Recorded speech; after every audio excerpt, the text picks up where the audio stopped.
Hi everyone, thank you for joining me today. And today I'm going to share with you some very cool news about Metaverse. The first one is on Dazin.com. So pretty much there was a British architecture studio called Zaha Hadid Architects. They create a cyber urban city in Metaverse. Okay, so pretty much I think, and this land is called Liberland. I think this is a very interesting place that everyone is jumping in and start working on it. And today I also see the news, there are some people think that Metaverse or NFT will crash. But I mean, anyway, everyone is talking about it. And I think it's kind of promising that a lot of people are building about it. And this land is built on Metaverse. I really like this name, Metaverse. I think it's very creative because everyone is saying, Metaverse, but how about if you make it your personal space and call Metaverse? So I did some research about Metaverse. Okay, so this is Metaverse. Metaverse, discover your world beyond reality. So Metaverse is a cloud-based platform that is, 3D multiplayer experience create, kind of like, I would say it's for conference or it's for trade show. So yeah, but everyone's avatar looks like a robot and they put a video in front of you. So if you see this, right? So this is kind of like because of COVID and so right now, I think it's kind of a little weird, but it's in a very fancy way. So it feels like you are in the Star Wars, right? And everyone is alien or a robot and trying to have a really sci-fi meetings. So it's a very interesting metaverse. And the name is very creative. I really like it. Yeah, and they also have, you can create different stores here. So I think this is pretty cool. And they have like, very detailed 3D there. So you can have a very, good simulations, simulate to real world. And also showrooms. I feel like this is already, you can have a movie on it, or I feel like everything looks pretty cool and sci-fi and very creative. Yeah, any thoughts on the Metaverse or, the new city, cyber urban crypto, yeah, like Web3 city in Metaverse? Yeah, any thoughts? We were talking about this a couple of weeks ago, like what is the extra capacity of architectural design offices when they're restricted by actually having to build something. And most of the time we see all of this and they talk about, oh, this is our futuristic concept for this, futuristic concept for that. And I think that's so interesting, is that, well, this futuristic concept is not just a concept, it functions over here virtually.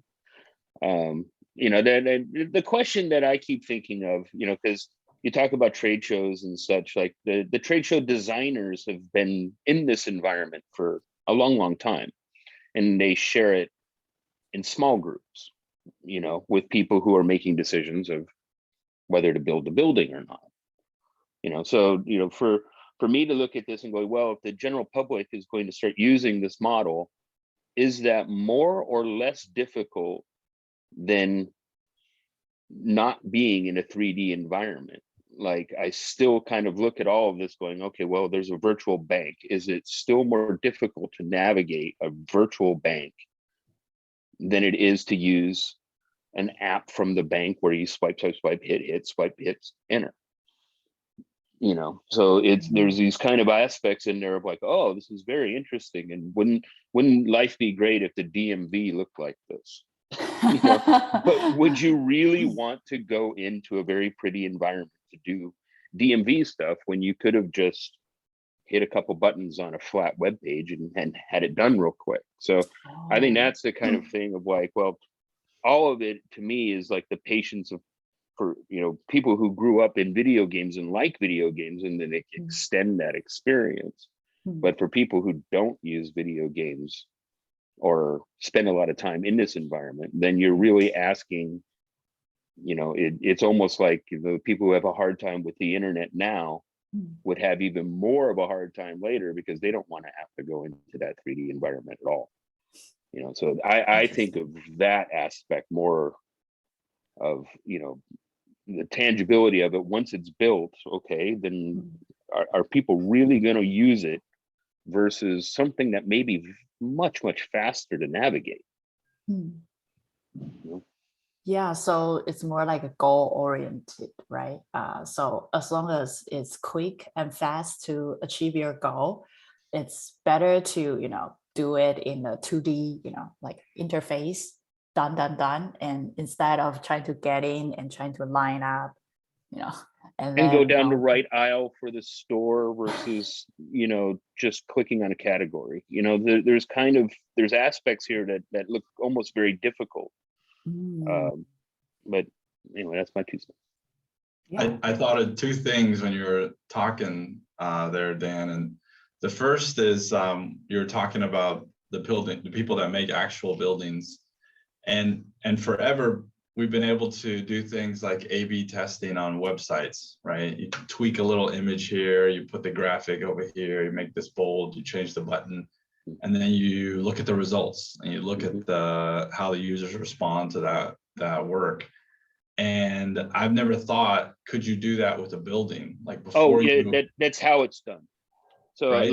Everything is cloud-based, so everyone's adding their 3-dimensional part to each other. So it's kind of assembling this in, but when they do A/B, they'll do the shootout before they make the decision of what direction to go. So you may have an internal competition within the company, or a competition between architects to propose the thing that they each won their best. Right. And so I spent some years as a mechanical designer, and I know sometimes we get in our tunnel vision and what we see is the solution. It's really difficult to come off of that sometimes. And the value that I saw on the web is the A/B testing, is that you can't deny the data. You can't deny the feedback from users. And so while you might have, internally architectures working and trying to come up with different concepts, if you had something like this where you had users that were actually living or playing in the space, then you could do that. You could make tweaks to your building, and you could see, well, I made this koi pond and this lighting and all this stuff for this. I wanted to attract people, and I wanted to, build an experience for them. And it's falling flat on its face, but let me change this over here. Let me make these changes, put these steps here, make this, whatever. And now it's working. Okay, great. Now go physically build that, right? So I don't know. That's the first thing that came to mind, is that now you may have actual humans that are in VR that are trying out your building, and you get to get it's a possibility to get kind of user feedback that you may not have necessarily had too much access to before. So that was interesting to me. And then the other topic on can you your visit to the bank, I think you're spot on. It's one of the things I think that when I hear about businesses opening a shop in some metaverse, some platform, and opening a conventional bank, and I think that's groups just trying to figure out how they fit into this new technology. But what worked in the old, I don't think necessarily will work in the new. I think it does have to do with the user themselves and like what is bringing value to them. So if you hate the bank experience today, you're not going to want to replicate that in the metaverse just because it's maybe a nicer building or something. So yes, some things just belong in a simple, quick 2D app. Give me as few clicks as possible. But then again, there are things that people go out of their way to go and experience or go be part of. So if I think the the quote boring businesses will have to think of a new way to deliver some sort of value and this new platform than maybe what they've done in their like brick and mortar stores and shops. I just, I think of it in the difficulty of first, like the App Store has a billion games, right? I mean, there's like, how do you herd cats into a single metaverse that is important to a single brand when the brand is fractured into a billion sub brands and you need somebody to actually log out of one thing and log into the next? It's, to me, it's like, okay, well, if you had a community of Candy Crush, right, how do you get them to go do banking, beyond that one little community? I start, I start thinking in small theater terms of like, it's hard enough to get 100 people to say at 8 o'clock, we are all going to have this one experience across town. And for them to fit that in between their TV experience and their movie watching and their kids and everything else. So to me, it's like, okay, well, there's the gamer community who likes going into these 3D environments.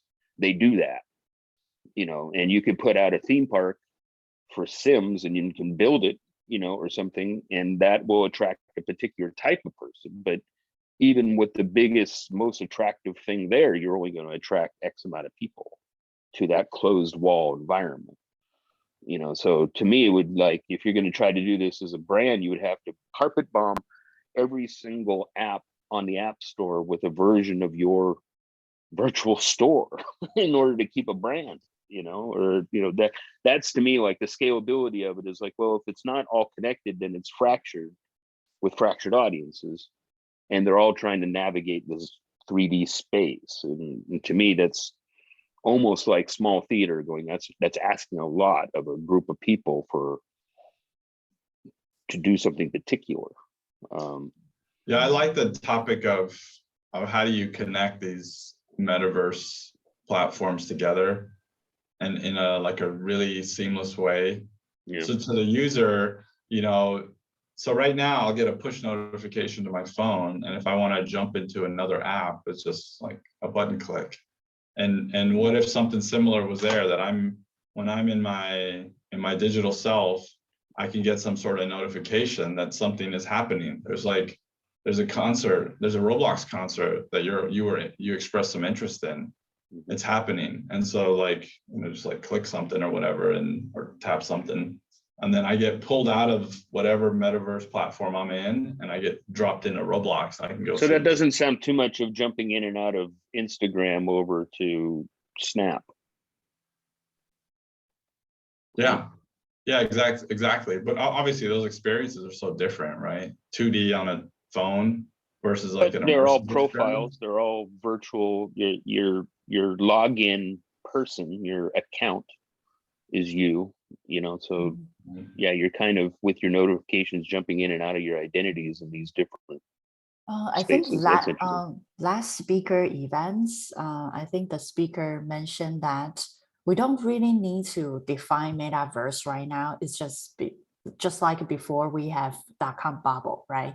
People are trying to figure out what will be the internet look like. But it's like we will figure out a way. For example, like right now, all the internet, we still have our brands, we still have apps, but like a deep link, right? You can click deep link and go to an app, or there are a lot of stuff kind of connect everything together. So I remember there was a professor in probably Stanford. He said that metaverse or Web3 is just a website, but there are some 3D objects there. and I feel like, wow, yeah, that's kind of right, because right now we are trying so hard to thinking about, oh, this this domain, this store is something that couldn't be break. But maybe if we build everything on top of internet and we just put some 3D stuff, and we can have goggles and jump into that 3D environment, maybe that's easier. And we don't even need to try to define it, and it will grow.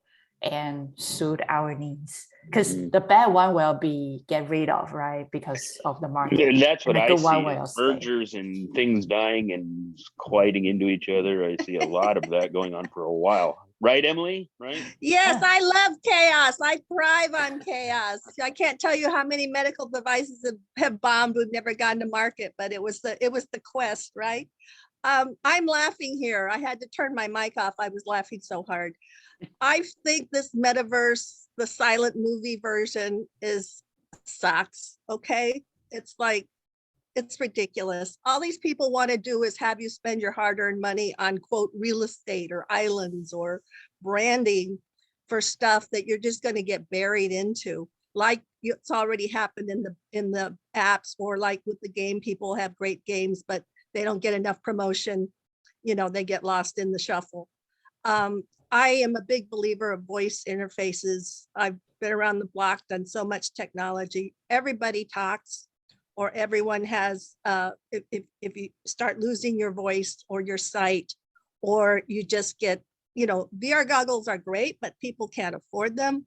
You're going to have everybody in your house walking around with those things. You know, to me, voice is the natural, rudimentary, basic thing. We need to have a way to navigate with voice so that it can be your concierge. You build it. You can create, if you want, your own avatar, whatever you want, and then you can interact with the real or the metaverse or any kind of new technology. There's a whole slug of sensors that are coming up where you're just going to be walking around. There'll be cameras and environmental checks for, you know, here's a rainstorm coming, you know, make sure your windows are up, all that kind of stuff. You know, it's in the works. I'm seeing it in theory here in Silicon Valley, and a friend of mine has his house, you know, we play in his little design lab. And then I was in Oakland at Kaiser Hospital, and, you know, we're trying to sell them the autonomous wheelchair, you know, that I'm working on with some projects. And they already showed me their hospital, you know. But again, the physical motivation, and like you said, what are the core uses? When you go to emergency room, do you really want to spend 3 hours waiting around? Why not get checked out on your way, or when you're having the stroke at home, so that when you do get an ambulance or you do get to a thing, so you can have a meta hospital taking your vitals, checking your insurance, calling your family, all of that stuff. So when you physically hit the ER, it's a go. Okay, they know your blood type, all of that stuff. That's the useful metaverse application I see, not this namby-pamby, let's go play. You can play already. If I want to play, I'll go to Fortnite, you know? Yeah. To me, this is just bull. It's just hype. It's the sock puppet, okay? Yeah, it's like a and these guys fancy are just going to make money off of people don't know any better, you know? So I'm very skeptical, you know, I have to keep promoting health and wellness. Take care of yourself, use the technology that makes you stronger, live longer, and takes care of, you know, all the crap that's going on in the world. So that's my 2 cents. Thank you. Good advice. Like Yeah, I remember one time I watched Jeff Bezos talk. He said that a lot of people ask him what will change in the future, or what types of industry or anything will change in the future. He always said that I don't care about what will change in the future, but I do care about what won't change in the future. For example, people always want something cheaper, right? People always want their product being delivered faster and faster. Those main principles are something that won't change. People won't come to Amazon and tell him that, oh, I want my product become more expensive, right? And I don't, yeah. So he said that he only focused on something that won't change.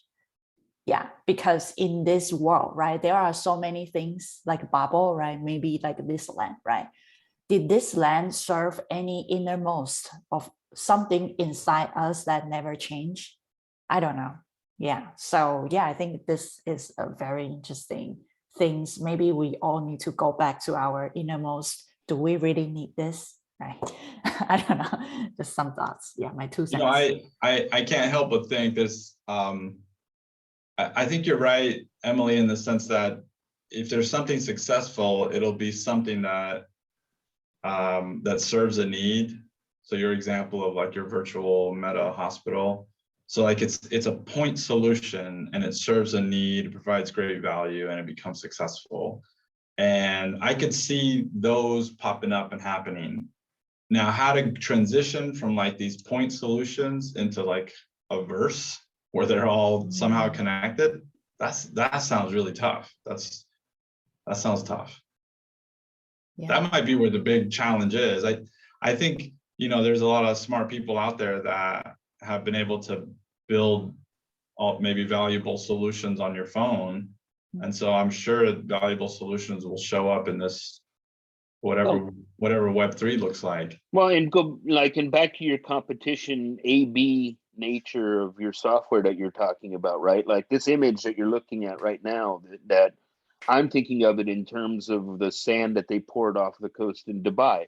So like this looks like a very real pitch that is A/B'd. They're talking, if you read into this, it looks like it's something straddling, saying, hey, we could do something cool between was that Czech Republic and Serbia or something like that, if I squint in there and read that. But look, it looks to me like, you know, this is a design that is based on bringing in high-speed rail and distributing it very, very quickly through the city, right? You know, and there are a lot of people are thinking along those terms of we've really got to move things in and out, and that's the function of big cities, is getting in and out. So here's a design that they're like, okay, if we start from scratch, you know, A/B, you know, but I don't doubt that there's somebody off the coast of Abu Dhabi staring at this going, that's an interesting way to solve something of, you know, this nature. So like if the metaverse helps us solve that, which is how the architects have always been doing something along those lines with 3D. But if 3D is slower to the user, then yeah, I mean, we're back into what is the right tool for the right purpose. So this is like a today's I would say it's very interesting. At least I know what's metaverse, and I really love this name. I think metaverse is smart. Okay, so the next one is another metaverse. There's a Japanese video game company called Bandai Namco. Yeah, so they spent $130 million to create a Gundam metaverse. So pretty much in this metaverse, everyone becomes a character and they are fighting robots. So so their concept is to, you know, during COVID, people kind of jump into video games because they want to connect, right? Connect with each other during COVID. So they start coming up with this metaverse platform. Pretty much it's a video game, but it kind of have more immersive features for people to connect better and kind of, you know, play video games together. Pretty much I would say a 3D online multiplayer video game, but with a, you know, more immersive, for example, like VR goggle, and also so I would say that this is kind of something start from the video games and transform to more like a metaverse types of concept. So so it's already going and growing. And I remember another one was built by I don't know, a really huge company. I don't know, Tencent or some other company. I forgot the name of the company, but they have another metaverse called Party Island or something, which allows people to, you know, join something like an open sand world, but multiplayer. And I like to see like Japan, China, America, and a lot of different countries. They are start to kind of invest some interesting, you know, I would say multiplayer for people to hang out virtually. Yeah. So any thoughts? It It reminds me of in Ready Player One, when you would go to different worlds and the whole world was of some franchise, like Pac-Man world or, you know, Dragon Ball Z world. That's what this feels like it would be, you'd go to Gundam world. And if it was just a massive multiplayer game, you know, I think they were probably stretching the term metaverse. I saw at the top, it mentioned videos and like shopping. Maybe it has multiple games. Maybe in that sense, if you have lots of games or side missions and side quests and lots of things to experience, whether videos or, you know, things like that, and lots of opportunities to shop, maybe then it starts fitting into the model of like a universe. So maybe then it becomes more metaversey. I guess what I don't see in here is any talk of any crypto stuff, right? Any kind of anything like that. I don't see that. There is the NFTs. I was reading it on my other thing. Yeah, they have a whole like little mini bank for processing NFTs, so they can take, you know, if I wanted to set up a shop within the game, I could do it and sign their contract. Okay. So like I said, there's always a catch. There's no free lunch, you know. Yeah. Right. And they're going to make money one way or another, and you can create your own content and they're going to monetize on it. So, you know. That's kind of interesting because, I mean, so they own the IP for Gundam, right? That's their brand. But they're going to let you show up and set up your shop there and do something. That's when you build a character, you buy an NFT for a character. If there's a character, then I can buy an NFT for one and, you know, just put my name on it. So yeah, so to me, again, this is like casino, you know, going to Vegas, you know, sometimes we used to go to conferences and they give you funny money for the Bellagio and all this, and you could, you know, go. I never play craps, you know, so they give me like $50 in funny money so I can go learn to play craps, stuff like that. This is what it reminds me of, you know, where you go in and try and do stuff. And I used to sell mine and said, just give me $10 for my $50. I'll go to the spa, you know, I want a massage. Yeah. I don't gamble.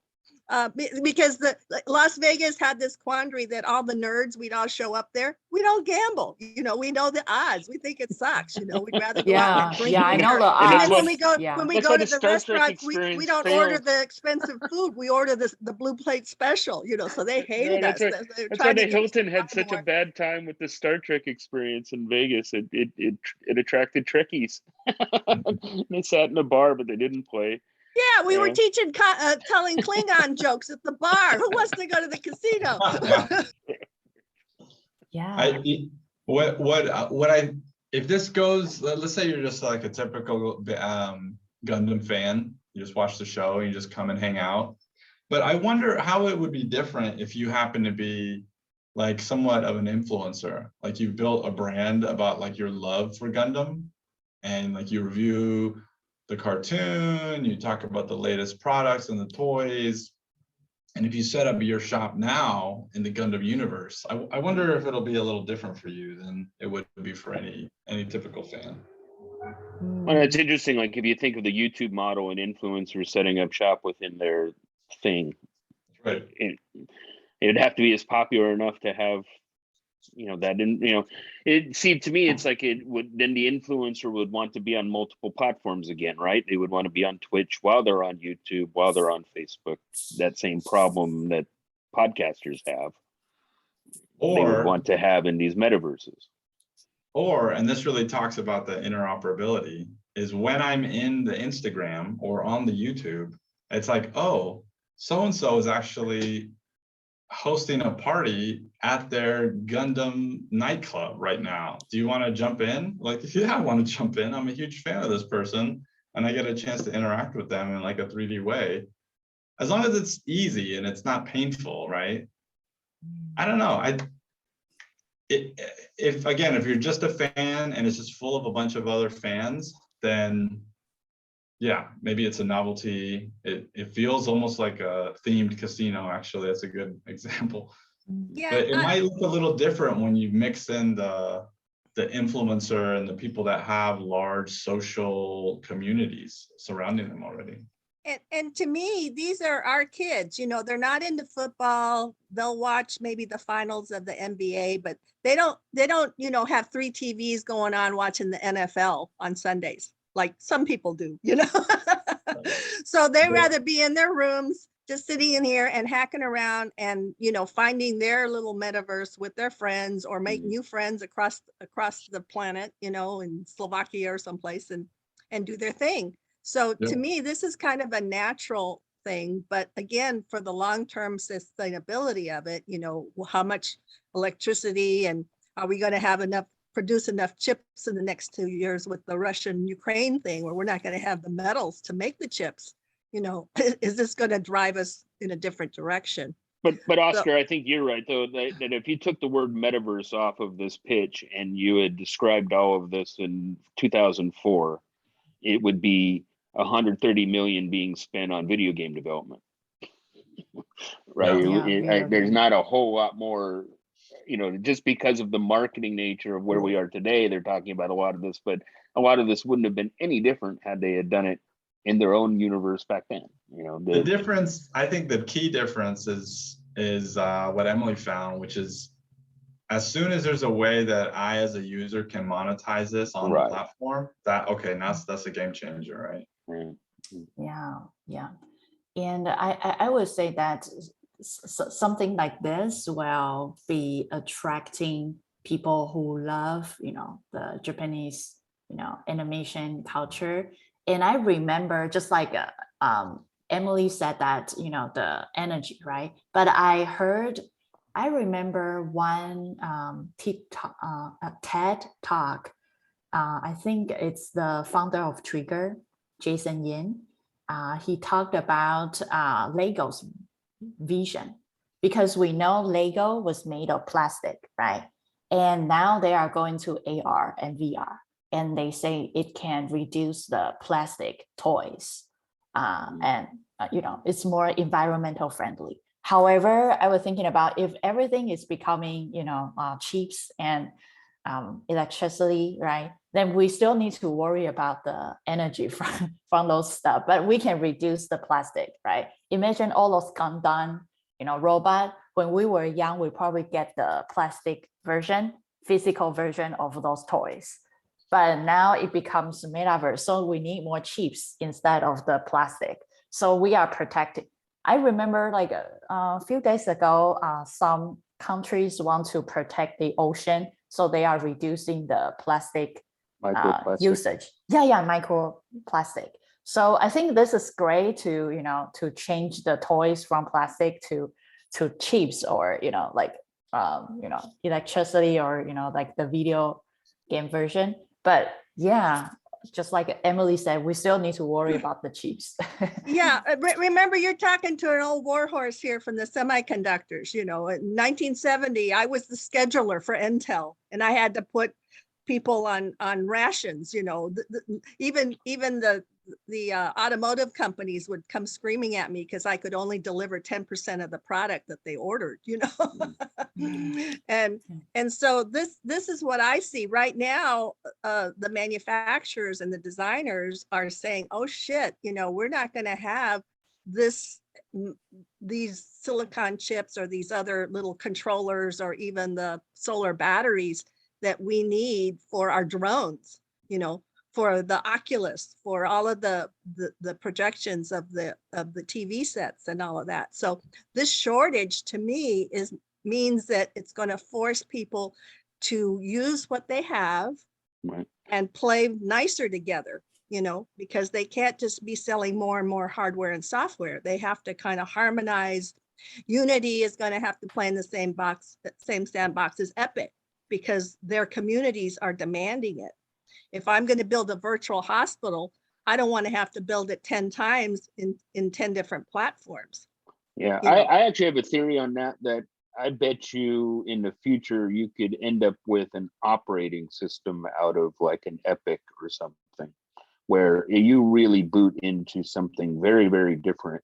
And most of the functionality of an operating system has now been borrowed by Right, and that's what and ethic. Asia's doing. That's what I like Singapore, that's what I like Japan. When I go there to design something for a clinical trial, they already tell me what encryption I can use, what database house, what consents.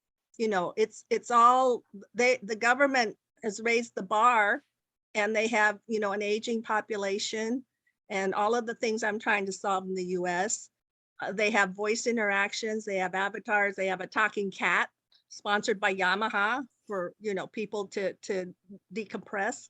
So that's the kind of stuff that I want to take that best of class and put it in there. And you know, that talks healthcare, but the kids and the youngsters and the kids that are being born today are going to be digital first, are going to be voice first. If there are disabilities, they're, you know, they're going to find ways of making it accessible, you know. And so I look to the old and the new, but the shortage of hardware and software and developers are going to be the obstacles. So we can dream metaverse and talk e-branding and e-commerce all we want, but the reality is, if you can't build it and deliver it, it ain't going to happen. So we have to look at what we have, what we can nurture, and you know, just get real about it. Yeah. I have hope for if there's like an Apple Glass or something where we could almost do heads-up display, that it's not so much of the goggles and this whole thing. Yeah. But if it is just a layer that's lightly, you know, sitting on our glasses, it's not heavy tech, but it's just a film that is interactive, that is on our glasses, and you can get them as cheap as Walmart glasses or something. That if we get to there where it is so an issue for somebody to put something on and to look around and start seeing your virtual Legos or something like that, I could see that, you know, really taking off as an extension of people's phones. It's, well, we're staring at this, but now we're staring at almost anything else. That if it becomes very, very natural because, oh, we just have it in our glasses, and now what is it that we want to see? And we hit the button on our phone, and now we're seeing that Lego experience. I could really see like that. I really like that idea. That version of the metaverse, I think, is it feels more accessible and approachable. I know, like this, Be location based, right? It would tell you. My 11-year-old has no problem with this. Like he'll eat this all day long, no problem.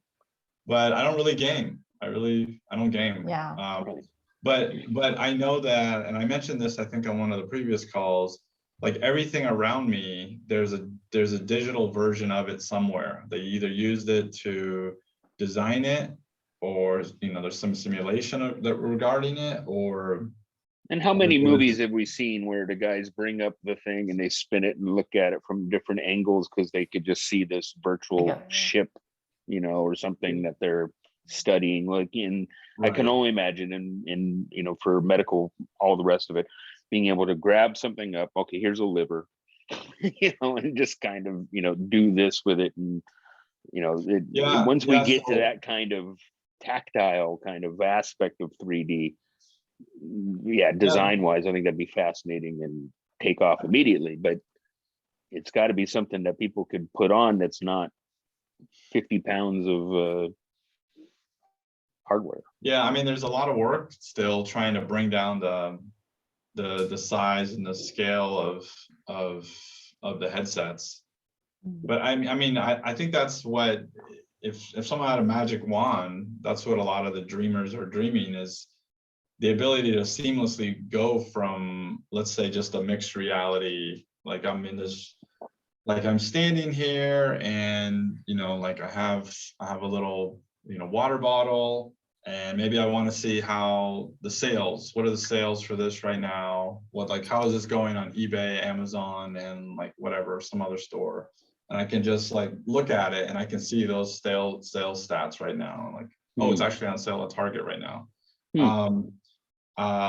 And then maybe I said, you know what, actually I want to go into full VR version, and like seamlessly this can take over, and I can now be immersed in that, and maybe I can see what else is being sold with this, or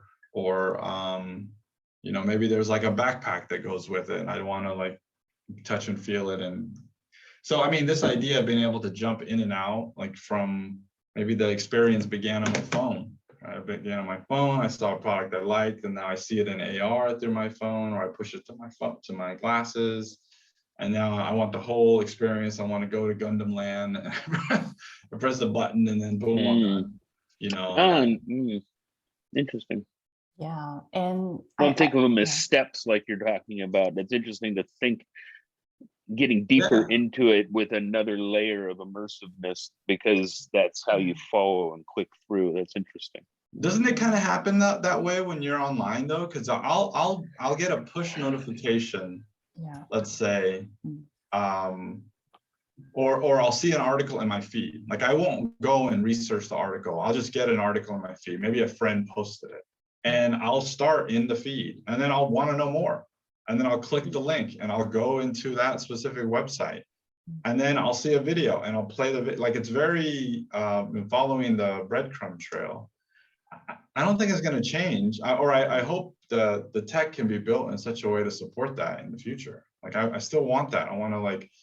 I don't want to be overwhelmed with information. You know, I wouldn't probably naturally visit Gundam Land, but I could see myself maybe being led there and then maybe have this awesome experience there, right? Yeah, I do agree that cross-platform, right? And the interesting thing is that I feel like Apple couldn't invent anything better for a phone. They just keep, you know, increasing the camera or memory and nothing new, right? And as far as I know, they are putting their effort to the AR Plus. Apple's gonna have some product release in June. I'm getting the vibe now, and you know, I'm trying to because here in Silicon Valley we're close knit, you know, so there's going to be some stuff happening in June, but I'm laughing again in those meetings, in those conferences that I'm having with the designers, because I know they're not going to have parts. So they're going to say, we'll release the product you can get on a backlog. So I said, hey, Intel built their business on backlog. You know, I had backlog orders for a year before we could deliver. We had to open a new plant in Malaysia before we could deliver. So the same thing's going to happen where a big flash VR product is going to come out, and then you're not going to be able to get it if you're lucky until Christmas. Oh, wasn't there and it's going to be super pricey.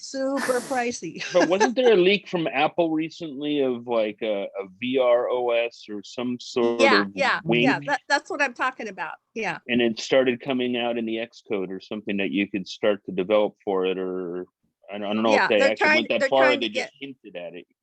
They're trying to get apps, and so I'm trying to do my voice thing. So I'm trying to learn more, but again, knowing what I've known, you know, being the one that was sacrificed, you know, the sales guys wouldn't tell the Intel customers they couldn't get it. They sent them my phone number, and I had to tell them. So you know, it's like okay, get ready for the game here.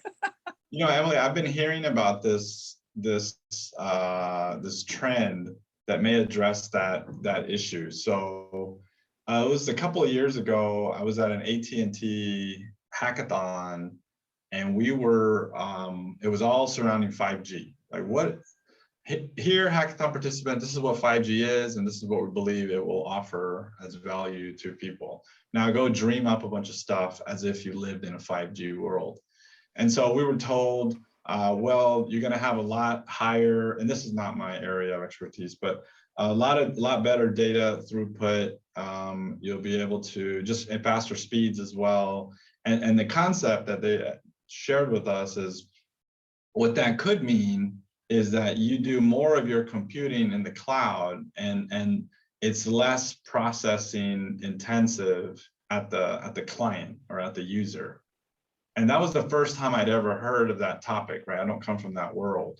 And so we were talking about augmented reality. And so we were thinking, okay, well, one of the challenges with AR is you got this big old headset, and basically because you're wearing a computer on your head, even if they're tiny, they're the size of cell phones, they're still, they add their bulk. But now if the computing power, and even then they don't do enough, we want more and more from them. But if the computing power actually could live remotely and we rely on 5G to do better communication and streaming, well, then maybe this can get smaller. And I wonder, you know, maybe that also can help with this like chip shortage and component shortage and metal. Because now if we're making simple viewers, and I know I say simple, I don't know how to make that, but if we can make something. That's what Kaiser's doing, is the mesh network within their facilities. They're doing it now for employees because they have a lot of contractors and they have like a lot of, you know, per diem nurses and all of this. So the badges to let people, you know, they have to know where they are. If there's an earthquake in a 14-story building in Oakland, you know, they need to know how many people exactly at any point in time are in that building. So they're doing a lot of 5G stuff. And, you know, Kaiser's great because they're here in Silicon Valley and the companies go to them and take them technology. Here, you know, play with this, tell me what you think. And so the mesh network has sensors, it checks, you know, cameras, temperature control, air quality, fire, lighting, all the mobility stuff. And I'm saying, now I want to bring this autonomous wheelchair, and this is perfect for your campus, for your setting, because you're going to have this stuff anyway. I'm just going to bring you another device that'll plug right into it. And then if you add the voice, you know, we can put the 40 languages on the wheelchair. So anybody that has to go to the ER can get in there and they can be cueing them and talking to them in their own language. And they really got excited about the language part. They weren't so asking me questions about interoperability. They were talking about, hey, you know, if somebody comes in here from Tonga, you know, there's a big Tongolese, the Prince of Tonga lives here in Woodside, you know, the people in the ER don't speak Tongolese, but if this wheelchair can translate on the fly, why not? So that's the kind of cool technology that I think 5G and voice can bring. Like but what you were talking about, Oscar, build that very much like two-way earphones. Yeah, but it was that chip that Apple created that really allowed them to go into spatial audio, so that what Oscar was talking about is like, if you could offload the processing power but have a good connection between it, that chip that they made for the headphones makes that backbone. But what happens when you lose the cloud? Like I said, is I've been in situations, dire situations, where you don't have cloud contact. You have to have subservers. You have to have something in a hospital that you can use when the internet is down. With ransomware attacks, or even PG&E or the Northern California fires, they had to turn off the electricity. Guess what? You ain't got a cloud. So how are you going to set up? We had to set up, you know, small LANs and WAMs in the Stanford campus and Salinas Memorial in order to keep the cardio, the oncology, the pharmacy, and all those folks running. We didn't have the big air conditioners on. We had to sacrifice that, but all of the labs and, you know, the monitors, the thing that keeps the patient breathing, you know, all that stuff's more important on the priority. So I look at it from a very skeptical sense that, yeah, you can have things on the cloud, but don't bet your ranch on it, because it'll, at some point in time, it ain't going to be there. You need to have small things, you know, even just antennas on cars in an earthquake. You know, you plop up an antenna on your truck or on your Volkswagen, just so that you can have an internet connection, you know, a hotspot. Yeah, very cool. So yeah, I mean, I know we only have 8 minutes, but I just want to share with you, like, there's a very cool kind of invention called EyeSyn. EyeSyn, it can, let me share with you, EyeSyn. Oh, yeah, this one.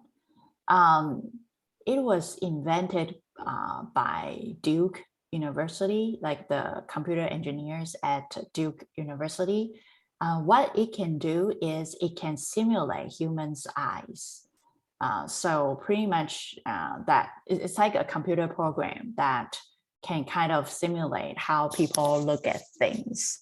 So this types of stuff that can help people to study how humans' eye interact in the virtual reality world. So it can improve the design or research for the VR place, and they want to make it like a free or very cheap. I don't know what's the price, but they want to sell or they want to introduce this technology to the small or individual startups, just because they want everyone can get the access to create a lot of good contents in VR. So I think this is very cool. It's called EyeSyn. I was trying to find their official website, but I couldn't find it. I think it's probably pretty new.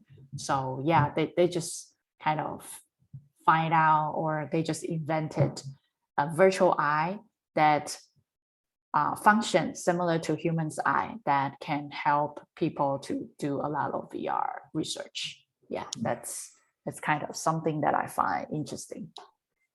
Yeah, I Cool. work a lot with Duke, and what they do is it's a research lab. So they create cool technology. They get grants from the government, so they have to share it, and then if I were to buy it, I would license it, and then they would get a percentage. Okay. Oh yeah, And then I would think also that have to makes follow sense. their protocol to do a clinical study Yeah, and publish papers and give them credit and on and on. yeah, So yeah, Duke is a cool place. There's a lot of happening stuff there. yeah. So yeah, what I think is this is really good because we always need some data, right? And if there's a software that can simulate actual human eye movement, that would really help for the researcher or engineer to create a better metaverse. Yeah, cool. So yeah, that's it. And I would say I read a lot of other news, but I mean, some people are kind of like not really positive about NFT or metaverse, and some do. And I believe right now we are around at the peak of the bubble. So I'm waiting for the bubble to burst. And I think it's yeah, interesting how much has changed just in the last like 30 days, just talking with you guys. There's a lot of rethinking on this front. yeah. Even the last couple months, it's been pretty interesting. Yeah, I think right now we are climbing on the top of all the NFT metaverse. And for me, I think the time that I want to invest or put actual money is when it bursts. And when it go down and people start being more realistic, then yeah, let's start a conversation there. Or that I will put some of my, like thinking about investing, but right now it's on the bubble. So I just wait for it to burst. Yeah, I earlier Emily was talking about skepticism, and I agree. Whenever it's come to NFTs, I kind of raised an eyebrow in terms of all the dollars that were being spent. And it reminds me, I have to look up the book. I don't come from like an investment background, so I was trying to read some old dusty books on the subject. And a real distinction between, the book talks about a lot of things, but it talked about speculation and how that is so different from actually, reviewing how a business is operating and like the potential for growth. I think they had those three buckets. It was like, how's it operating today, and like what does it look like for the future, and there's some, and they distinguish that from speculation. So this isn't crystal ball stuff. This has more no, to do. this is human nature, to make a fast buck. Back in the 90s, when I was with Gorbachev and friends learning about online casinos and all that, they had me read a book about the Dutch with tulip bulbs. Oh yeah, where people would very spend famous. their whole family Oh. fortune on two or Yep. three tulips, and then the damn things wouldn't Oh. bloom, so, and then that was a whole bubble. So, it's in history. And so this is another venture like that. But I think the metaverse does have a good business and functional purpose. I just, Yeah. it's like the internet. When I was doing internet in the beginning, it was porn and casinos. It isn't what it is today. So it's up to us to make the regulations to But it also make made, it like, happen. I was just thinking about early HTML, that if you actually, it may be more people making, home brewed 3D environments for their particular space, because it is so particular and so unique to that particular space. So just like when people started with HTML building their own web pages, there might be a homebrew coder breakout of people who will 3D spaces for you so that you can start to use them in these other environments and such. I mean, that's what the metaverse platforms like Decentraland, or what was the gaming platform that Sandbox. Yeah, like that's what they're intended to do, is to democratize it and allow normal people access to it. Then yeah, but people would have to be building their thing, you know, like I do in 3D or architects do. So we'll see how far they can do that in their game environment before they're just stacking blocks like Minecraft. Well, all I know is my daughter in Roblox, she makes these huge houses. She'll spend hours and hours, beautiful looking, you know, kitchen. Yeah, You're right. Yeah, if the tool is simple, Hook her up then with the Property kids can make it. Brothers. You'll start a new show. I like DIY. The Property Brothers are looking for new gigs here. Yeah. Call his daughter. She's on it. Yeah.